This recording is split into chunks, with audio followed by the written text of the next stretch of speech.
नमस्कार दोस्तों। देखिए, इसके पहले वाली वीडियो में हमने बाल विकास की अवधारणा को समझा और इसके बाद हम समझेंगे इसका अधिगम से संबंध।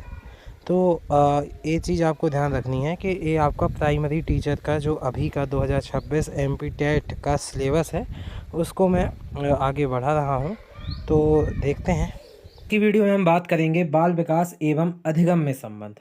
आपने इसकी पहली वीडियो में जाना कि बाल विकास की अवधारणा क्या है। अब इस वीडियो में जानेंगे बाल विकास और अधिगम, जो बच्चे को हमें सिखाना है, अधिगम कराना है, उसमें संबंध क्या है, relationship between child development and learning. ये टॉपिक आपके डायरेक्टली सिलेबस से उठाया गया है, आगे देखिएगा। तो पर सबसे पहले हम यहाँ पे बाल विकास की अवधारणा में बाल विकास को समझ चुके हैं, बालक के विकास के हर एक पक्ष को। इसमें सबसे पहले हम जानेंगे अधिगम को, उसके बाद हम पढ़ेंगे संबंध के बारे में। तो अधिगम, अधिगम का अर्थ आपने डायरेक्टली जाना है, क्या होता है, सीखना। अब यहाँ पे ध्यान दीजिएगा, ये लिखा हुआ है अधिगम क्या है, अभ्यास, किसी अभ्यास के द्वारा, प्रशिक्षण, याद रखिएगा सीधे सीधे, अभ्यास, प्रशिक्षण, अनुभव। आपने अभ्यास किया या फिर प्रशिक्षण लिया या अनुभव किया, इसके कारण व्यक्ति के व्यवहार में आए परिवर्तन, आए स्थायी परिवर्तन, स्थायी होगा परिवर्तन। कौन सा परिवर्तन, स्थायी परिवर्तन को अधिगम कहा जाता है। याद रखिएगा कि जो अभ्यास, प्रशिक्षण, अनुभव के द्वारा स्थायी परिवर्तन आते हैं, उसी को अधिगम कहते हैं। अब नोट यहाँ पे देखिएगा, देखिए कई बार परिपक्वता आती है बच्चे में, तो वो कई चीज़ें सीखता है अपने मन से।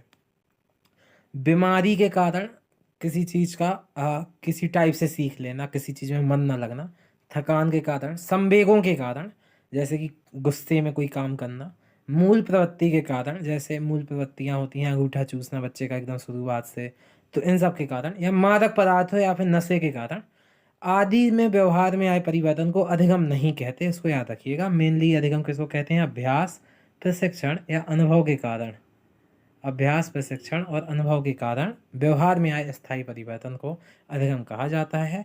और इन सब चीज़ों के कारण आए व्यवहार में परिवर्तन को, क्योंकि इन सब चीज़ों के कारण, जैसे बीमारी, थकान, संवेग या मूल प्रवृत्ति या मादक पदार्थ, नशे के कारण ये स्थायी नहीं होंगे वैसे ही परिवर्तन, तो इनको अधिगम नहीं कहते।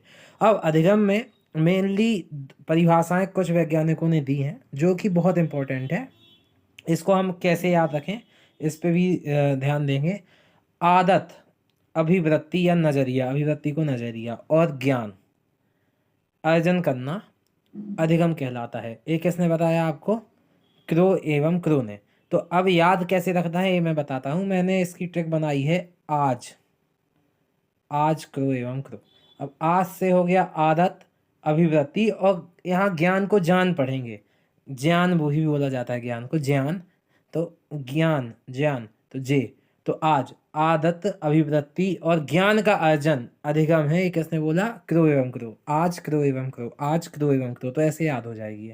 उसके बाद है जेपी गलफोर्ड की, मैंने एक लड़के के गाल पे थप्पड़ मारा, गाल फोड़ दिया उसका, गिल फोड़, गाल फोड़ दिया, तो तो उसने मुझे ही मार दिया, तो मेरे व्यवहार के कारण उसके व्यवहार में आया कोई परिवर्तन ही अधिगम है।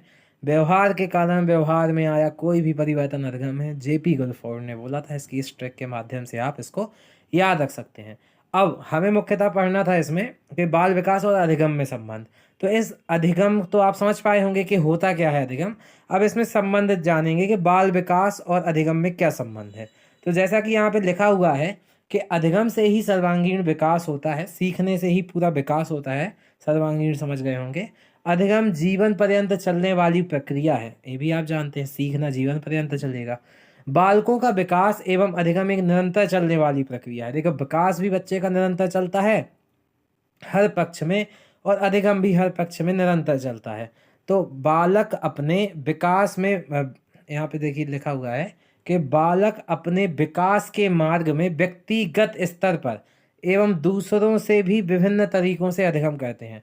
तो जैसे कि बालक जैसे जैसे विकास करते हैं, बड़े होते हैं, तो वह व्यक्तिगत स्तर पर या दूसरों से भी विभिन्न तरीकों से अधिगम करते हैं।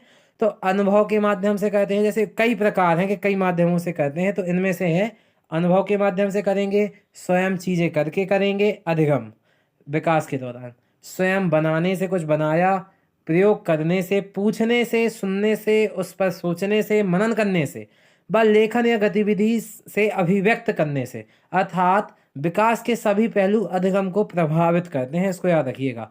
तो अब आपने देखा कि विकास का हर एक पहलू अधिगम को प्रभावित करता है, तो यही संबंध है, क्योंकि अनुभव से हो गया आपका, स्वयं करके इन सब चीज़ों के माध्यम से बच्चे ने अधिगम किया अपने विकास के दौरान।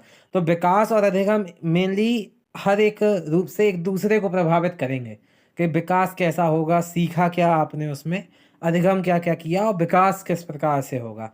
तो ये सारी चीज़ें बहुत इंटरकनेक्टेड हैं। आई थिंक आपको ये संबंध परिभाषा के माध्यम से समझ में आया होगा। बड़ा सिंपल है कि एक दूसरे से इंटर रिलेटेड है, कि दोनों का प्रभाव एक दूसरे पे पर्याप्त रूप से पड़ेगा और निरंतर चलेगा, विकास और अधिगम दोनों। बहुत बहुत धन्यवाद आपका वीडियो देखने के लिए। अधिगम की ये परिभाषाएं जरूर याद कर लीजिएगा आप, और अधिगम भी आप समझ गए होंगे, और इसके बीच में बाल विकास और अधिगम के बीच में संबंध, ये डायरेक्टली आपके सिलेबस का ही हिस्सा है। बहुत बहुत धन्यवाद आपका वीडियो देखने के लिए। जय हिंद।